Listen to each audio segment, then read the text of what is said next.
En el nombre del Padre, y del Hijo, y del Espíritu Santo. Amén. Ven Espíritu Santo, ven por medio de la poderosa intercesión del Inmaculado Corazón de María, tu amadísima esposa. Ven Espíritu Santo, ven por medio de la poderosa intercesión del Inmaculado Corazón de María, tu amadísima esposa.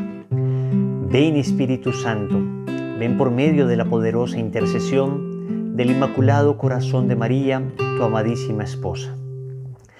Llena este lugar con tu santa unción y quema con tu fuego nuestras vidas.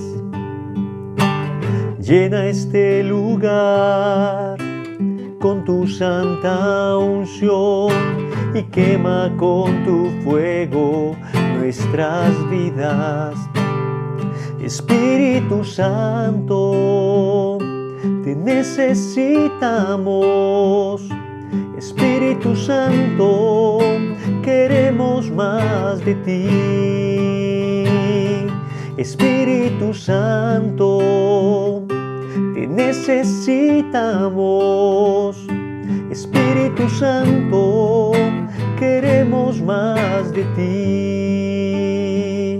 Ven Espíritu Creador, nuestras almas visita y tu gracia infinita infunde el corazón. Tú eres el abogado, donde Dios viva fuente, fuego y amor ardiente y espiritual unción, fuente de 7 dones, mano de Dios abierta, del Padre rica oferta, hálito inspirador. Infúndenos tu lumbre y con tu viva llama, el corazón inflama, dale fuerza y vigor.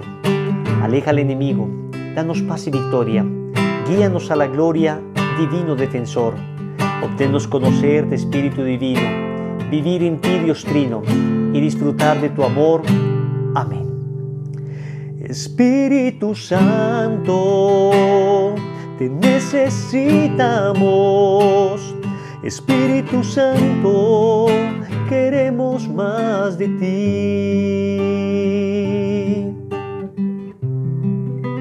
¿Quién como Dios? Nadie como Dios.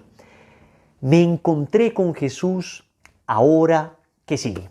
Bienvenidos a este programa que estamos realizando precisamente para responder a esa pregunta. Acabamos de tener un encuentro fuerte con el Señor. Tenemos muchas preguntas, muchas inquietudes que se nos han suscitado y queremos encontrar un camino para, recorrer seguramente este proceso de conversión en que estamos. Estamos siguiendo, repito, el libro Me encontré con Jesús, ahora que sigue. Precisamente es un libro que hemos escrito en el movimiento Lazos de Amor Mariano para poder ayudar en la continuidad de las personas que acaban de salir de un retiro espiritual, acaban de tener una conversión por una consagración a Jesús por María, un grupo de oración. Entonces estamos dividiendo como en 3 partes esta pequeña serie que estamos haciendo. La primera parte es en la que estamos ahora. ¿Qué me está sucediendo? Responde como a las preguntas interiores que tenemos. La segunda parte es ¿a qué me tendré que enfrentar? Responde como a las circunstancias externas. Y la última parte es cómo hacer para conservar el fuego, que tiene 10 puntos donde vamos a aprender a mantener ardiendo nuestro corazón. Hoy yo quisiera que nos concentráramos en 3 preguntas que son bastante comunes en una persona que inicia un proceso de conversión. Resulta que cuando nosotros iniciamos la conversión, normalmente pasamos de un extremo a otro. Nos hemos dado cuenta que el pecado original, uno de los más grandes daños que ocasionó en nosotros es el desequilibrio. Nos cuesta dificultad mantener un justo medio. Los santos siempre decían in medium est virtus o in medium virtus. En el medio está la virtud. Pues nosotros normalmente no encontramos fácilmente ese medio, ese equilibrio. Entonces teníamos una conciencia, digamos, laxa, una conciencia donde nada nos parecía pecado, donde todo lo que hacíamos era bueno. Nos comparábamos siempre con las personas más malas y decíamos, pues que yo no mato, yo no robo. Entonces una conciencia laxa es una conciencia, digamos, amplia, tranquilota, una conciencia dormida, adormecida más bien. Y cuando empezamos un proceso de conversión, se corre el riesgo de pasar al otro extremo, una conciencia escrupulosa. Antes nada me parecía pecado, ahora de repente todo me parece pecado, todo lo veo pecaminoso, todo lo veo malo. Entonces, otra vez, vamos a tener un equilibrio en nuestra conversión. Entonces, la primera pregunta que vamos a responder es esta. Siento que todo es pecado. ¿Qué debo hacer? En la página 51 es la pregunta número 10. Pues resulta que quiero contarles que los escrúpulos en la vida espiritual existen y son una enfermedad. Hay un tipo de conciencia que se llama la conciencia escrupulosa. Y la conciencia escrupulosa es aquella que ve pecado donde no lo hay o que ve grave lo que apenas es leve. Es una enfermedad espiritual. Es una enfermedad espiritual que puede que estés viviendo. Puede que estés viviendo y te digo, yo al principio de mi conversión viví un poco esto de los escrúpulos. Empecé a sentir que todo era pecado, empecé a sentir que cada cosita que hacía podía ofender a Dios. Gracias a Dios tuve un muy buen sacerdote que tempranamente me ayudó para que esto no se convirtiera en algo crónico y rápidamente me ayudó, digamos, a ajustar mi conciencia. Me ayudó a entender muchas cosas que si no hubiera sido por esto, fácilmente me hubiera convertido en un alma verdaderamente escrupulosa. Pero no te preocupes, si te está pasando eso a ti, también le pasó a Santa Teresita del Niño Jesús. Ella misma lo narra en el capítulo 4 de su libro, La historia de un alma. Lo narra de esta manera.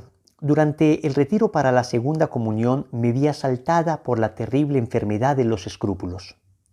Hay que pasar por este martirio para saber lo que es. Imposible decir lo que sufrí durante 1 año y medio. Óyeme bien, Teresita del Niño Jesús, 1 año y medio padeciendo escrúpulos espirituales.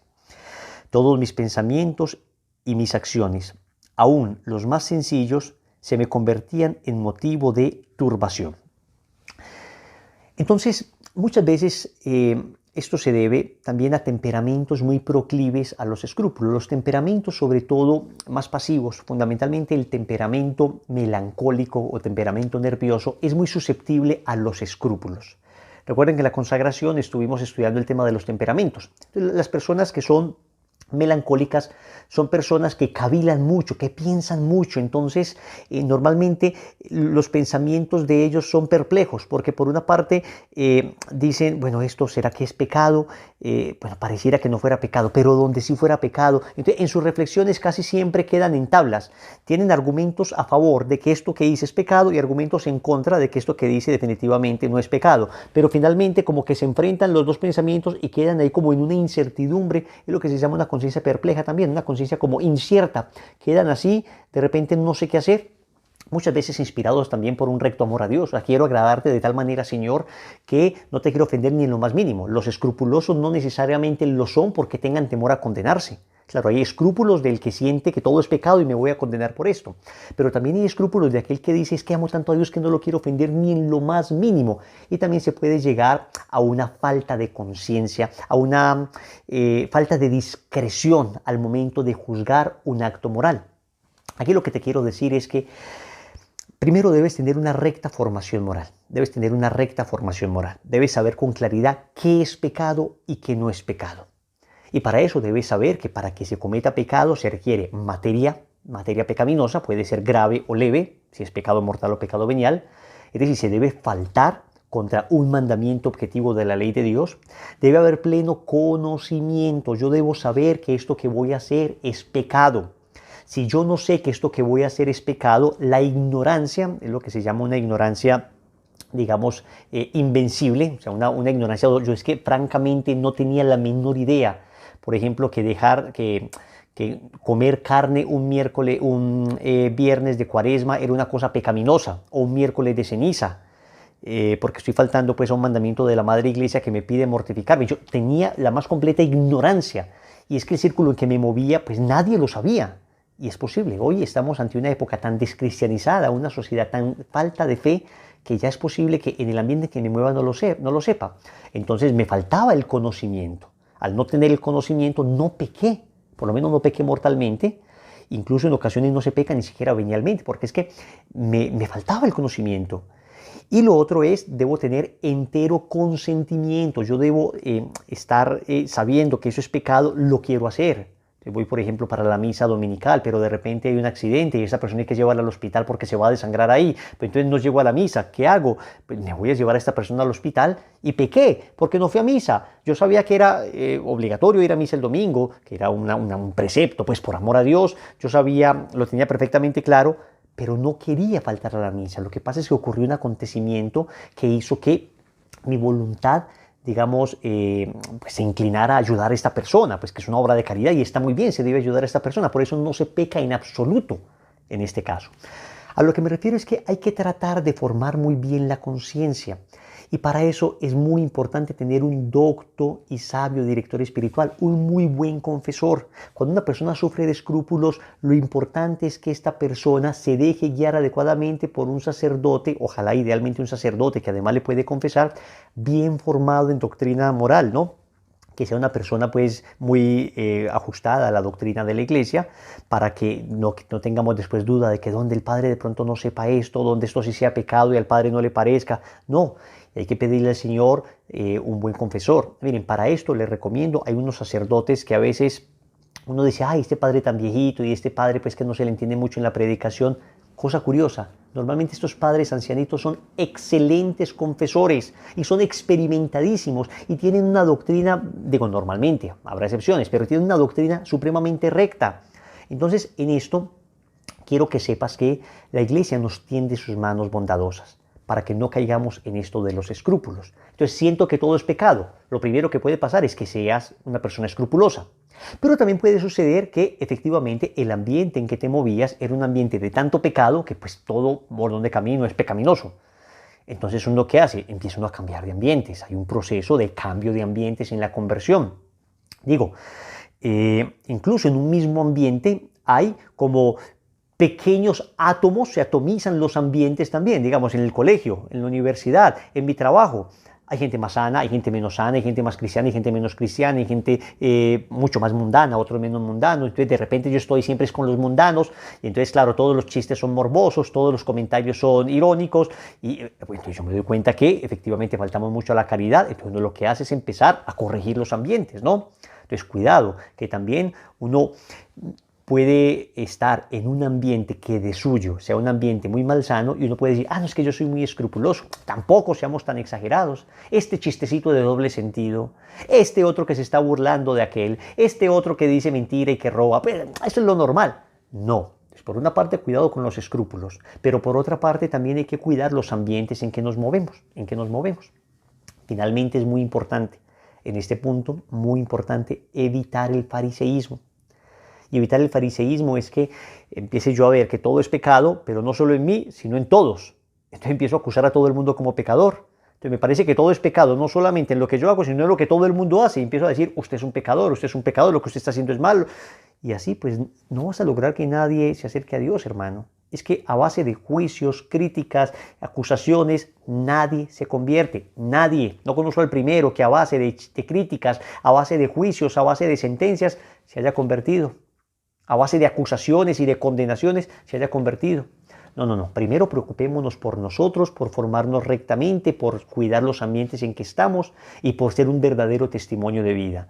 Y si vemos que una persona objetivamente está cometiendo un acto inmoral, ahora, que puede afectar gravemente a las otras personas, hay que advertir de todas maneras. Yo tengo la responsabilidad de advertir y de juzgar actos, eso sí. Hay un acto inmoral, hay un acto criminal. Yo debo no solo evaluarlo, sino además acusar a una persona que está cometiendo un acto criminal. Eso sí. Ahora, intenciones no podemos juzgar. Intenciones solo Dios sabe. Solo Dios sabe. Entonces, estos son 3 criterios importantes. Cuidado con los escrúpulos, cuidado con los ambientes en que nos movemos y cuidado con estar señalando a los otros como pecaminosos, es decir, como personas que lo hacen todo mal. Otra pregunta que quisiéramos resolver hoy es, esto que sucede, la pregunta número 11, hay muchas cosas que todavía no entiendo. Y lo que pasa es que muchas veces uno quiere entenderlo todo al instante, pero llevo años lejos de Dios y ahora empieza un proceso de conversión y yo quisiera que todo me entrara y todo lo comprendiera. Tranquilo, en el camino espiritual es más importante amar que comprender. Ya escucho la voz de alguno que grita, lo sabía. La gente religiosa no quiere que pensemos. Calma, te lo voy a explicar como lo he entendido yo, que por lo demás, a mi pesar, soy bastante racionalista y menos crédulo de lo que muchos se podrían imaginar. El famoso matemático Blaise Pascal decía que el corazón tiene razones que la razón no logra comprender. Es decir, que existen cosas que se entienden, por decirlo de alguna manera, desde el corazón. Y así funciona todo en la vida espiritual. Esta es una verdad que solo entienden los que aman. Hay cosas que solo se entienden desde el amor, cuando estás enamorado. Acá pongo el ejemplo de un amigo que madrugaba todos los días, se iba muy temprano en la mañana a recoger a su novia en su motocicleta para llevarla a la universidad. Entonces le hacíamos mofa y le decíamos, hombre, pues hermano, pues que pague taxi, pues, pero es que cómo te vas a levantar tan temprano para este sacrificio, es un desgaste para ti. Y él nos decía, es que yo la amo. Pero como nosotros no amábamos a su novia, por supuesto, pues no entendíamos el carácter, el valor de su sacrificio. Él lo entendía muy bien y era muy lógico para él porque estaba enamorado. Entonces, en la vida espiritual, lo primero que uno tiene que hacer es enamorarse. Yo les digo, por ejemplo, cuando yo me enamoré de Jesús, lo primero que pasó en mí es la iluminación de mi entendimiento y de repente como que se me empezaron a aclarar todos los mandamientos y todas las cosas que inicialmente me parecían como raras, como mandamientos demasiado obtusos, demasiado del pasado. Una vez te enamoras de Jesús, como que todo lo comienzas a comprender. Y esto es importante porque entendamos que en la vida espiritual las cosas funcionan distinto a la vida, digamos, material. El Padre Pío decía, las cosas humanas necesitan ser conocidas para ser amadas, pero las cosas divinas necesitan ser amadas para ser conocidas. Las cosas humanas necesitan ser conocidas para ser amadas. Entonces, uno conoce a una persona, uno conoce a una chica, te empieza a interesar, te enamoras, empiezas a conocer unos amigos, empiezas a amar a tus amigos. Es decir, el conocimiento te va ayudando de alguna manera a amar. En la vida espiritual es al revés. Primero amas, toma la iniciativa de amar a Dios. Señor, el primer mandamiento, yo te amo. Y una vez amo a Dios, como que se me ilumina toda la doctrina, como que entiendo con mayor claridad todo lo que Él me quiere decir. Y con esto no estoy diciendo que la fe cristiana sea irracional. De hecho, les puedo asegurar que no existe una fe más consistente, más lógica, más racional que la fe católica. En una ocasión, una persona atea me dijo que yo era muy cerrado por creer en Dios, por tener fe, que él solo creía en la ciencia, que solo confiaba en la razón. Entonces le dije, si me pones al frente la fe y la razón, yo las escojo las dos. Porque como católico sé que fe y razón no se oponen, pues ambas me son dadas por Dios y me llevan a Él. Pero si fe y razón están frente a ti, al parecer tú solo escogerías la razón. Es decir, te cierras a creer que hay algo más allá de lo físicamente explicable. Ahora dime quién es aquí el que está cerrado, yo que escojo ambas o tú que escoges solo una y te niegas a aceptar otra. Es decir, resulta que nosotros creemos que nuestra fe es muy razonable, muy razonable. Y cuando más te vas enamorando, más entiendes la razón de las cosas. A ver, se requiere amar a Dios de alguna manera para empezar a abrirse a la verdad de la fe. Pero no es que esa verdad de la fe sea una verdad solo para enamorados. Es muy consistente. A ver, no es que yo diga, es que cuando me enamoré de Dios entendí que debo defender la vida. Solo la gente enamorada de Dios defiende la verdad de la defensa de la vida desde la concepción hasta la muerte natural. No. Escúchame. Hay razones racionales, científicas, filosóficas, de peso y de argumentos suficientemente bien sustentados como para demostrar que la vida se debe defender desde la concepción hasta la muerte natural. Pero resulta que cuando amo a Dios, cuando me enamoro de Él, esta realidad, que es una verdad que desde la razón no hubiera podido alcanzar, entonces como que doy un salto y llego más rápido a esa verdad. Me es más fácil comprender la verdad. No es que se entienda una verdad ilógica porque me enamoré. No es que ya me enamoré de Dios, entonces voy a creer cualquier cosa porque Dios me lo dijo. Hombre, es que Dios me lo dice porque es la verdad. y desde la razón también podrías llegar a ella. Es sorprendente, por ejemplo, ver cómo los filósofos griegos llegaron a muchas verdades solo desde la razón, que después uno compara con la doctrina de Jesucristo y se ajustan perfectamente a lo que Cristo, que es la verdad, enseñó. Y sin embargo ellos llegaron a través de un proceso largo de la razón. Nosotros, en cambio, nos enamoramos de Dios y llegamos rápidamente a esa verdad. Llegamos rápidamente a esa verdad. Entonces, lo más importante ahora es que te sepas amado y perdonado por Dios. Con el tiempo irás comprendiendo todo lo demás. Pero la experiencia del amor de Dios, de su perdón y de su cercanía, está en la base de todo. Esto fue lo que experimentó Israel. Aunque no entendía siempre los caminos por los que Dios le conducía, sabían que Dios estaba cerca. Porque en efecto, ¿hay alguna nación tan grande que tenga a los dioses tan cerca como lo está Yahvé, nuestro Dios, siempre que lo invocamos? Deuteronomio 4:7. Entonces, atento, atento. Es necesario enamorarse. Y a veces uno quiere obligar a una persona que no está enamorada a aceptar unos mandamientos. Es bien difícil, ¿no? Es bien difícil. Entonces a veces uno presenta la fe solo desde el mandamiento. Primero es el amor. Primero es el amor. Hay que presentar primero la novedad del amor, del encuentro con Cristo. Entonces no quieras evangelizar a una persona partiendo de preceptos morales. Primero preséntales a Cristo. Una vez se enamoren de Cristo, entonces te aseguro que el tema del aborto, el tema de la eutanasia, temas complicados, a veces que por la razón no se logra llegar fácilmente, aunque repito, hay todo el peso de la verdad para llegar a ellos, pero muchas veces uno está tan ideologizado que no quiere aceptarlo, pero cuando te encuentras con Cristo, todas esas ideologías se van y puedes descubrir la verdad con claridad, la verdad con claridad. Finalmente, quisiera en una última pregunta, que me parece tremendamente importante, y esto que te voy a decir es clave en la vida espiritual, clave para sostenerte. La pregunta número 14. ¿Por qué no me siento tan bien como los otros? ¿Por qué ya no siento nada? Mi hermano, resulta que en la vida espiritual te va a pasar esto.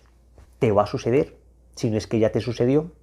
Que empiezas muy entusiasmado, que empiezas con un tremendo fervor en tu corazón, que empiezas con un entusiasmo soberano, que rezas el rosario y tu piel se pone como de gallina y tú empiezas a experimentar tantas gracias y de repente hay un momento donde no sientes nada, donde ya no sientes deseo de ir a misa, no sientes nada cuando rezas el rosario, esas canciones que te conmovían hasta las lágrimas ya no te conmueven, esa palabra que te era tan luminosa de repente ahora la entiendes como difusa, te cuesta dificultad comprenderla. ¿Por qué pasa esto? Porque Dios quiere purificar nuestro amor, porque si solamente nos quedamos con la parte sensible del amor, entonces no vamos a saber si amamos en realidad a Dios. A ver, ¿amas a Dios o amas lo que Dios te hace sentir? Lo que muchos santos han dicho. ¿Amo al Dios de los consuelos o amo los consuelos de Dios? ¿Me quedo con los consuelos de Dios o me quedo con Dios que me da esos consuelos? Como llegar a la casa, usted agotado de trabajar, abre la puerta y llega su niño corriendo, usted cree que le va a dar a ese niño un abrazo tremendo, usted le abre las manos, espera ese abrazo y cuando el niño está a 20 centímetros le dice, papi, ¿qué me trajo? Usted queda como que... Es un amor infantil, es un amor infantil. Uno aprende a amar así, ¿eh? Al principio uno es papi, ¿qué me trajo? Después uno va entendiendo que lo que me trajo mi papá fue mi papá. Lo más grande que me pudo traer mi papá fue su propia presencia. Él es lo más grande que me pudo traer. Uno va entendiendo que lo más grande que me da Dios es Dios mismo. Es Dios mismo.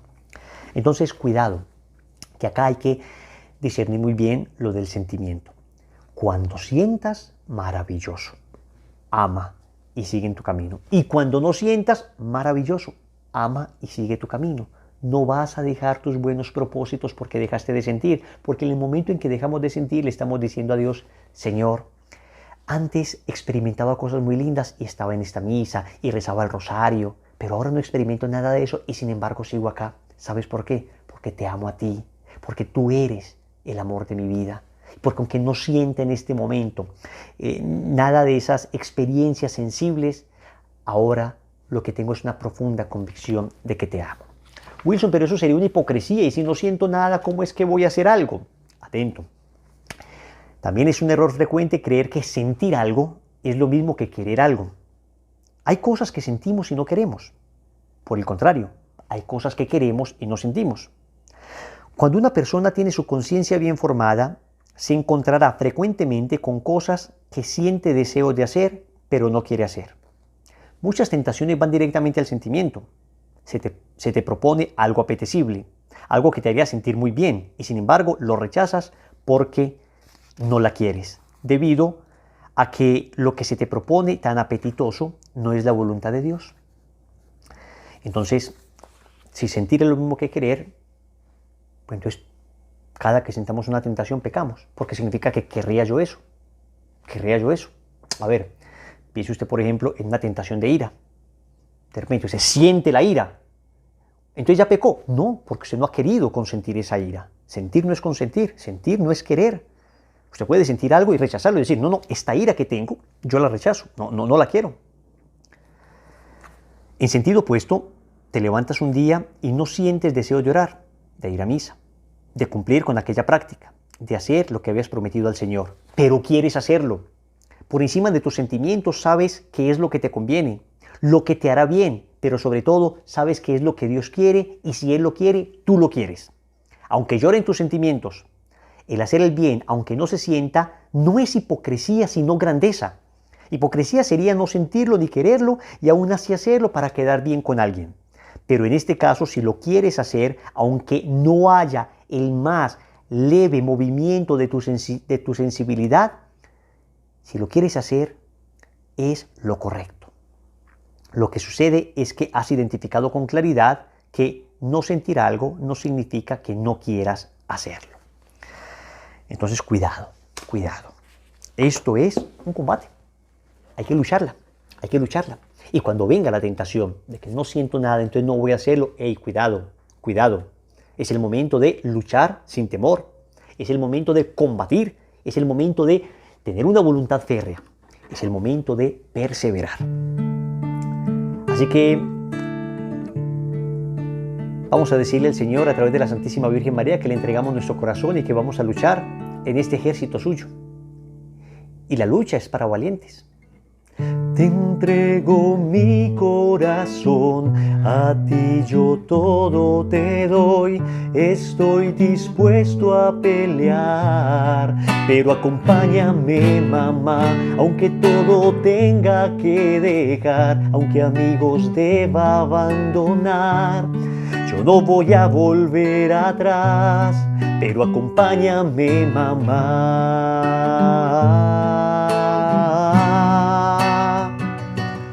Mamá,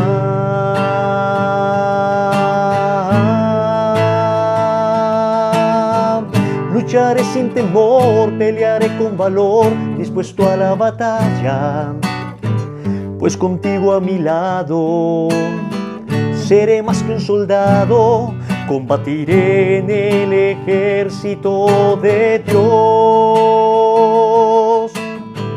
Lucharé sin temor, pelearé con valor, dispuesto a la batalla, pues contigo a mi lado seré más que un soldado, combatiré en el ejército de Dios. Escúchame, hay que combatir. La vida espiritual implica un combate. Lucha es la vida del hombre sobre la tierra. Y este camino espiritual exige combatir muchas veces contra nosotros mismos, contra nuestros sentimientos. En ocasiones esos sentimientos, que no son malos en sí mismos, en ocasiones te acompañarán y te dirán, sí, hagámoslo. En ocasiones los sentimientos te dirán, no, hoy no me apetece. ¿Y le vas a hacer caso a tus sentimientos? No. Tú gobiernas y le vas a decir a tus sentimientos, oye, hemos decidido hacer esto por amor. Si te sumas, bien, ven acá, querido sentimiento. Y si no te sumas, pues quédate ahí. Porque las almas pequeñas solo sienten. Las almas grandes quieren, hacen. Las almas pequeñas solo tienen deseos. Las almas grandes tienen voluntad. Lucharé sin temor, pelearé con valor, dispuesto a la batalla, pues contigo a mi lado seré más que un soldado, combatiré en el ejército de Dios, combatiré en el ejército de Dios.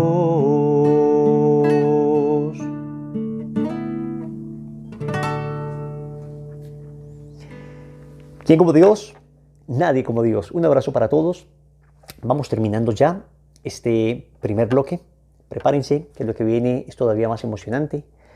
Me encontré con Jesús, ahora que sigue. Una aventura de amor, una aventura del lado de Jesús y de María. Que la gracia de Dios sea contigo. Muchas bendiciones.